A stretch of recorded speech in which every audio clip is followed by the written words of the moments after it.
isotopes are carbon. Carbon is having atomic number of 6, but it is having two isotopes of atomic mass 12 and 14. Carbon is having atomic number 6, but it is having two different atomic masses 12 and 14. So carbon also has a isotope. And the third example of isotope is hydrogen. Hydrogen, deuterium and tritium. 1H1 it is hydrogen. 1H2 it is deuterium. 1H3 it is tritium. These three are the isotopes of hydrogen. All of these are having the same atomic number but different atomic masses 1, 2, 3. 1H1 hydrogen, 1H2 deuterium, 1H3 tritium. So chlorine, carbon, hydrogen, they all comes in the category of isotopes. So Mendeleev at that time didn't explain, or isotopes posed a challenge when they were discovered in the future. So isotopes posed a challenge to Mendeleev's periodic table when they were discovered after Mendeleev's periodic table in the future.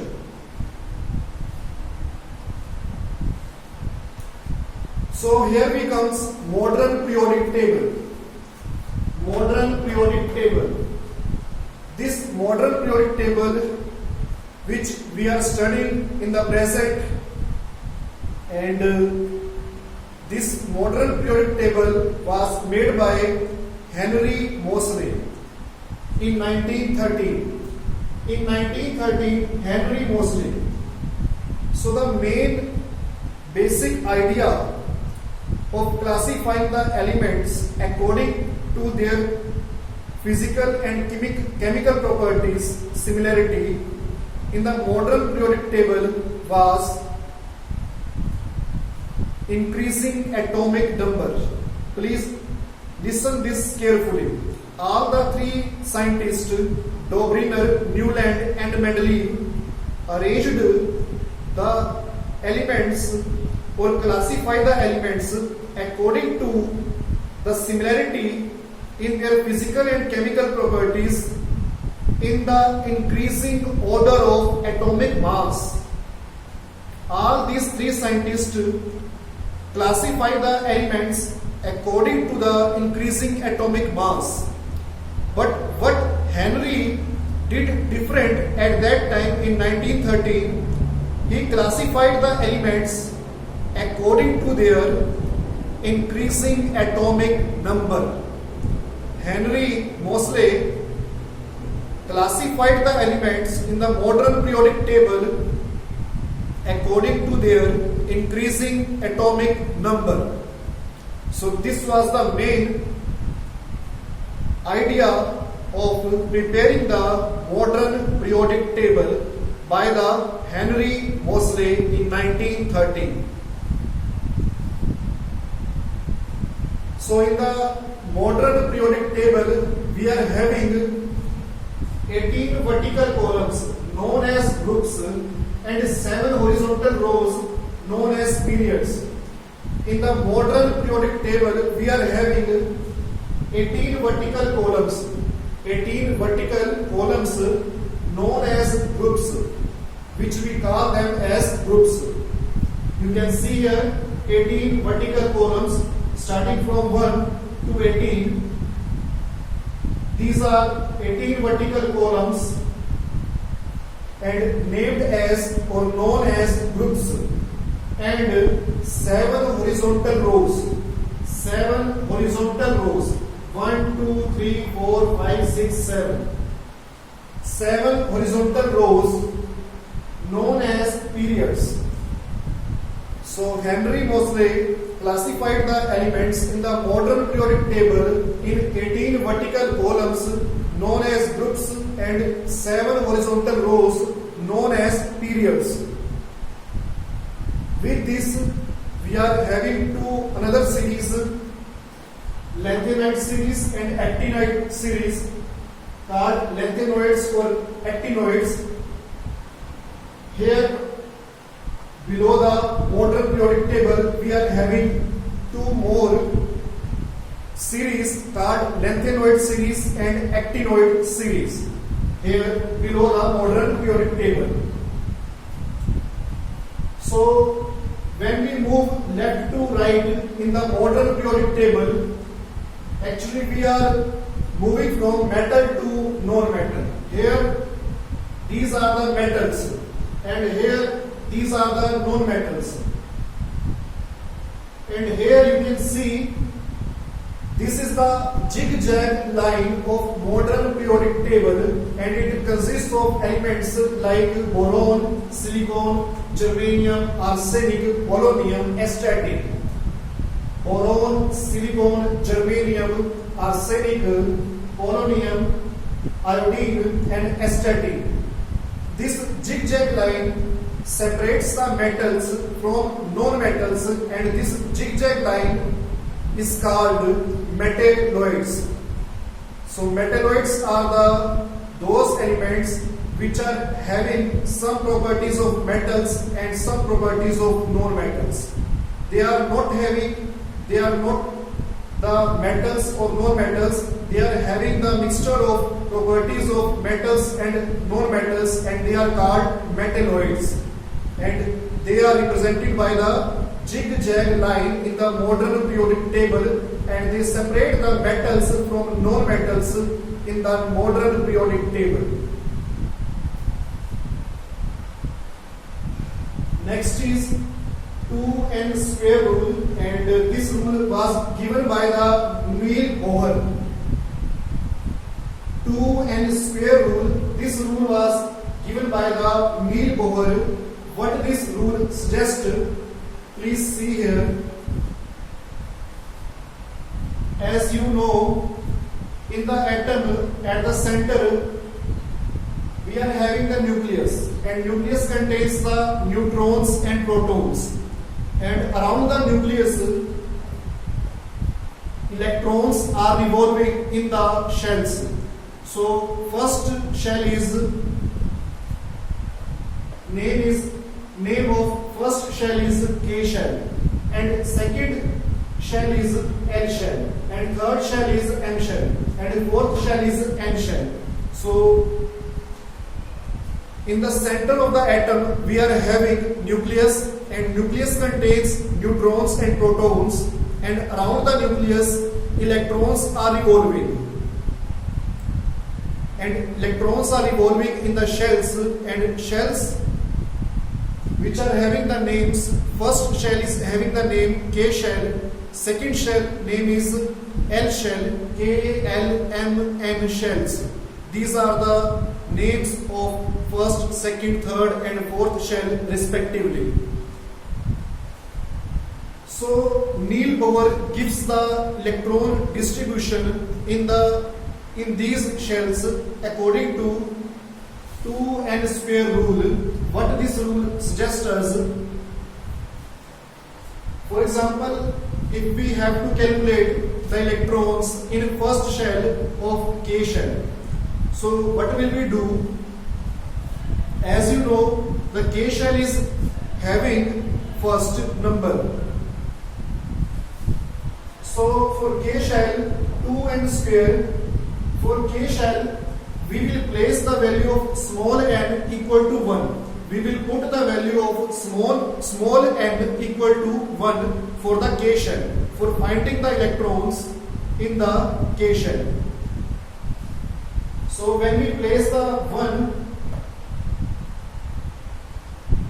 so we will get 1 square, 2 multiplied by 1 equal to 2. It means only 2 electrons can be filled in the K shell. For finding the electrons in the L shell, we will place n equal to 2, small n equal to 2, and we will get equal to 8. It means in the L shell we can have 8 electrons. In the L shell, maximum 8 electrons can accommodate. For finding the electrons in the M shell, we will place the value of small n equal to 3, and we will get 18. It means in M shell 18 electrons can be filled maximum. Like this, in N shell we will place the value of small n equal to 4 and we will get by formula of 2n square equal to 32. So it means in the N shell we can place or we can accommodate maximum 32 electrons in N shell. Now some of the trends in modern periodic table. Trends in the modern periodic table. So first trend is valency. What is the valency? Valency represents the number of electrons present in the outermost shell of an element or an atom. What it means?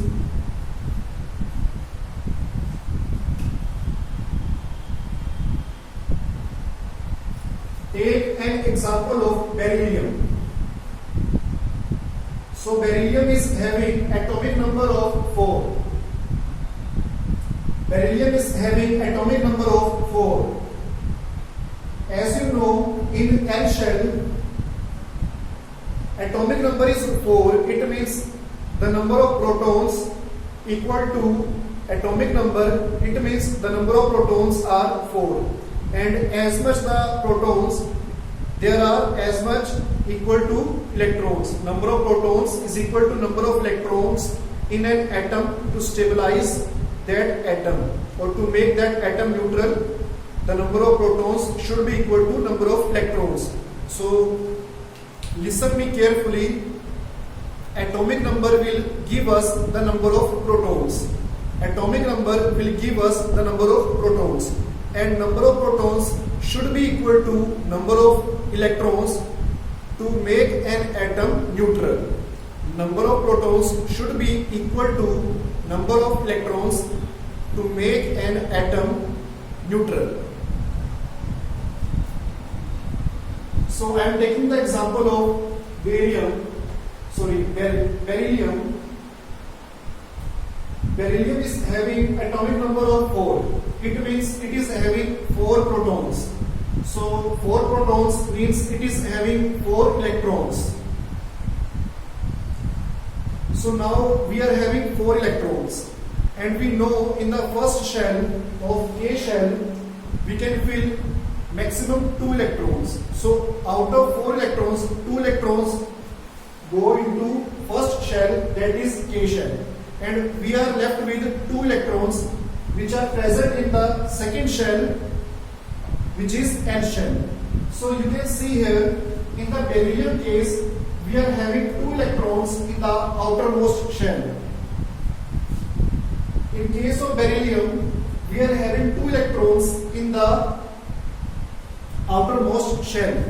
So the number of electrons present in the outermost shell will give us valency of that atom or tell us about the valence electrons of that atom. So now the valency of beryllium is 2. And with this we take another example like lithium. You can see here lithium is having atomic number of 3. Atomic number is equal to number of protons and number of protons is equal to number of electrons. So lithium is having 3 electrons.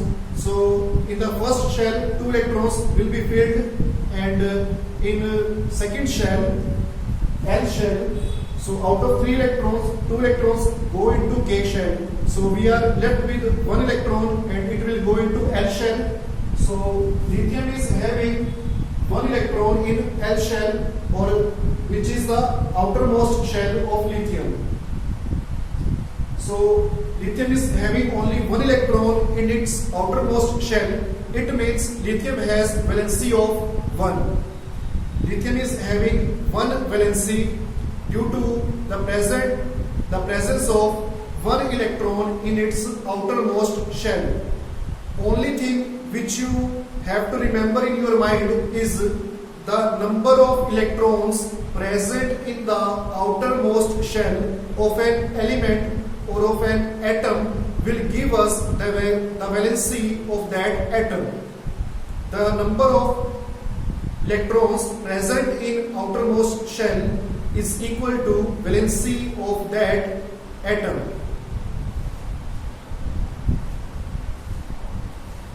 Second is atomic size. Atomic size. So atomic size, when we move from left to right, here you can see I am taking the example of lithium and beryllium again. You can see here lithium and beryllium. Lithium is present in group 1 and beryllium is present in group number 2.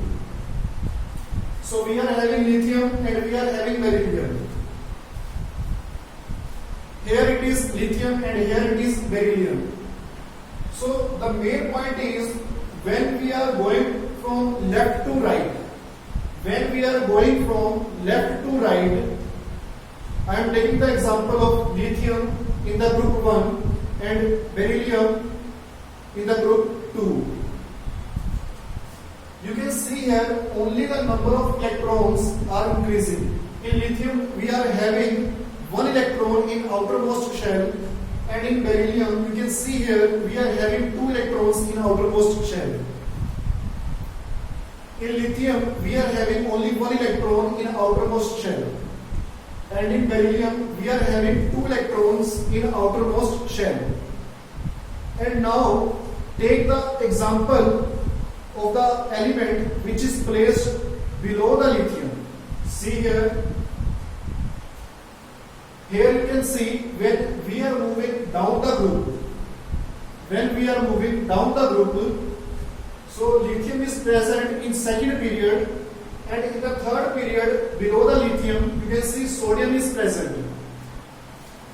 So here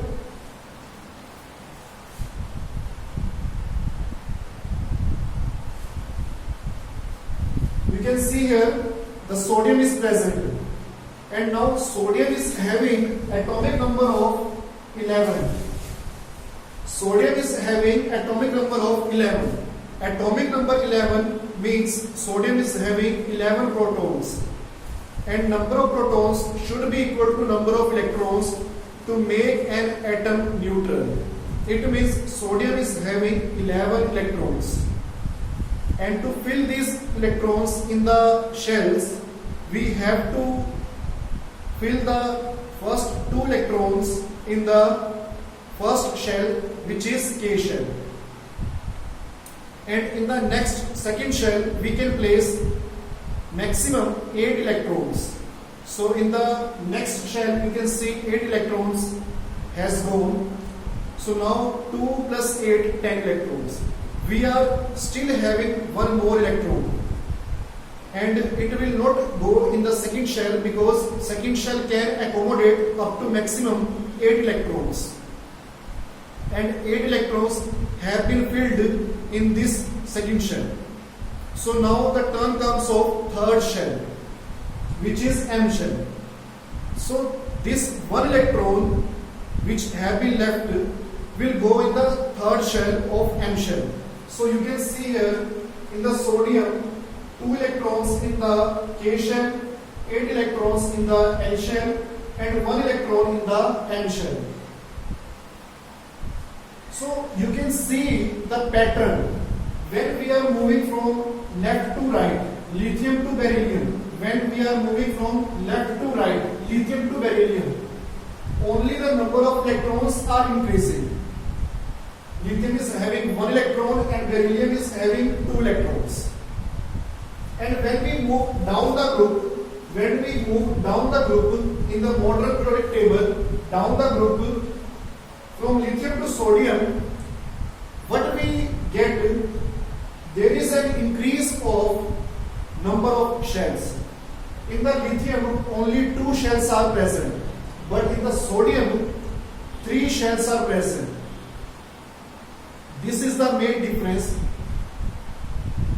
which which I want to explain to you, that when we go or when we move left to right in the modern periodic table, only the number of electrons in the shells increasing. Only number of electrons increasing. Shells are not increasing when we are moving from left to right. But if we are moving down the group, then shells are increasing. Then now we are coming to our point, what is atomic size? Now what is the relation between atomic size and this? You can see here, what is the definition of atomic radius? Atomic radius is the distance from the center of the nucleus to the outermost shell of an atom. See here, from the center of the nucleus to the outermost shell of an atom, this is the atomic radius. From the center of the nucleus to the outermost shell, this is the atomic radius. So you can see here, in this, when we are moving from left to right in the modern periodic table, atomic radius is not increasing. Atomic radius is decreasing, because you can see, as we are moving from left to right, atomic number is increasing.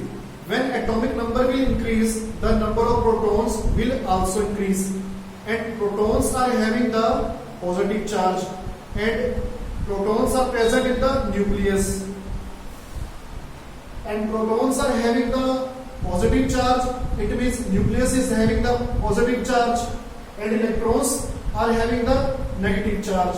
So the attraction between positive charge of proton and negative charge of electron is increasing when we are moving from left to right in the modern periodic table. But when we move down the group, when we come from lithium to sodium, you can see here there is an increase of number of shells. You can see lithium and beryllium are having only 2 shells, but when we are moving from lithium to sodium, there is an increase of number of shells. 1, 2, 3 shells present in the sodium. So the distance from the center of the nucleus to the outermost shell, the distance from the center of the nucleus to the outermost shell is increasing due to the increase in number of shells. So this is the main thing which I want to explain to you. Listen carefully, this is very important. When we are moving from left to right, only the number of electrons are increasing. With this, the nucleus positive charge due to the increase of protons is also increasing. So the attraction between the positive charge of nucleus and the negative charge of electrons, here the attraction is more. When we are moving from left to right, the attraction is more. And you can see no increase in the number of shells when we are moving from left to right. But when we are moving from down the group, there is an increase of number of shells.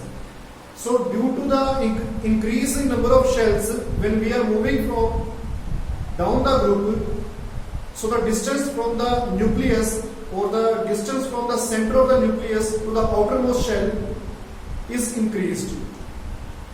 If this distance will increase, it means the atomic radius will increase.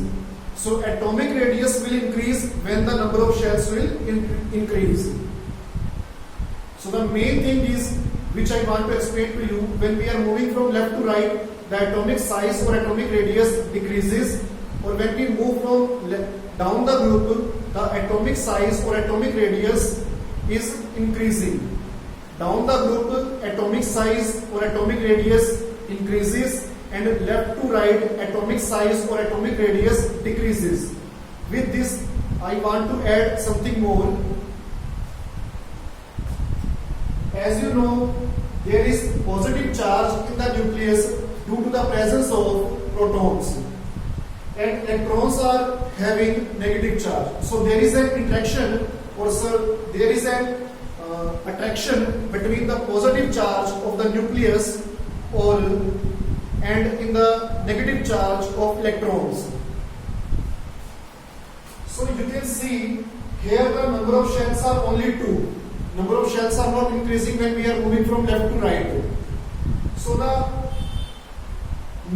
nuclear charge or the positive nuclear charge on the electrons is more when we are moving from left to right. But as you know, we are moving down the group. This nucleus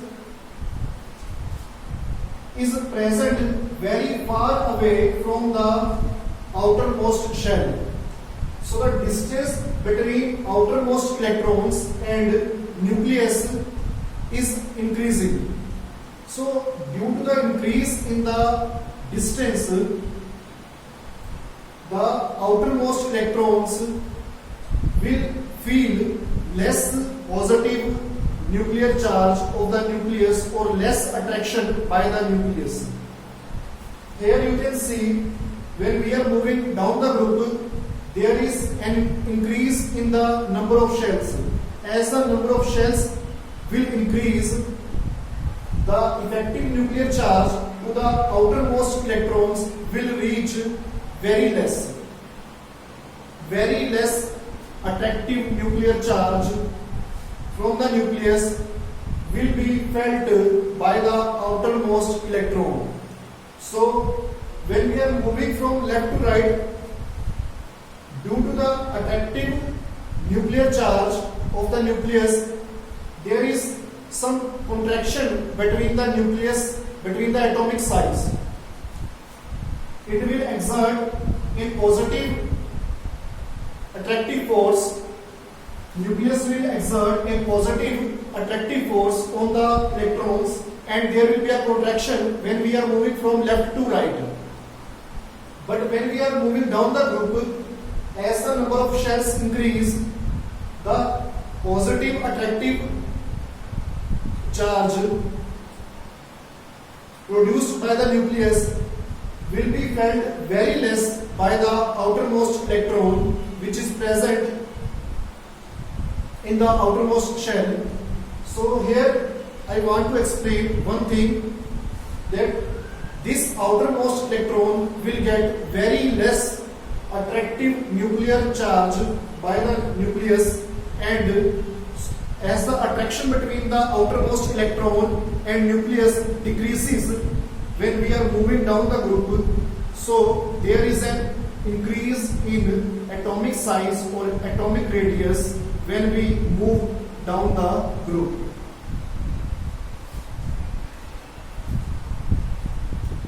And now last trend in the modern periodic table is metallic and non-metallic properties. Metallic and non-metallic properties, and in this we are having metallic character. So metallic character is when a metal or when an element will lose the electron easily, its metallic character will increase. Or when an element is not capable or is not ready to lose an electron easily, then its metallic character will decrease. If an element, I am repeating, please listen carefully, if an element can lose electron easily, then it is having a good metallic character. Or if an element cannot lose electron easily, then it is not having good metallic character. It is not having good metallic character. If an element can lose electron easily, it is having good metallic character. If an element cannot lose electron easily, then it is not having good metallic character. You can see here from left to right there is more attraction between the nucleus and the outermost electrons. So here left to right, due to the more attraction between the nucleus and the outermost electrons, the metallic character decreases from left to right, because when we move from left to right, the elements cannot lose the electrons easily, as the metallic character is engaged with the loss of electron. As soon as the element will lose the electron, it will gain the metallic character. And you can see when we move from down the group, when we will move down the group from lithium to sodium, as the number of shells are increasing. When we move down the group, as the number of shells are increasing, the attractive force from the nucleus on the outermost electrons is decreasing. When we move down the group, the attractive force from the nucleus, the positive attractive force or attraction or charge from the nucleus on the outermost electrons is decreasing. So here you can see from the outermost shell, we can make an electron easily removed from the atom. You can see here when we will move down the group, the positive attractive nuclear charge felt by the outermost electron is very less. So there is very less attraction between the outermost electron and the nucleus. So this electron can be removed from the atom very easily. I am repeating myself, please listen carefully. When we move across a period,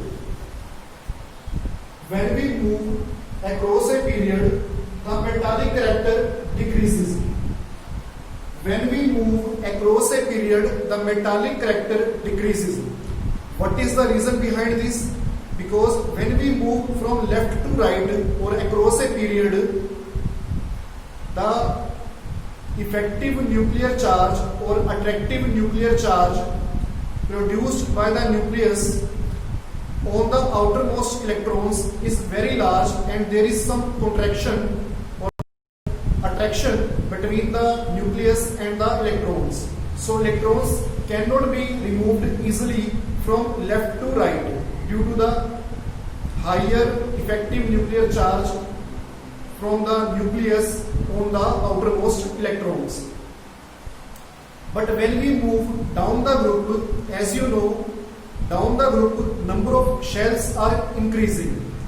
So the effective nuclear charge felt by the outermost electrons in an atom is very less, and outermost electrons can be removed very easily. So down the group, metallic character will increase because electron can be removed or electron can be loosed very easily.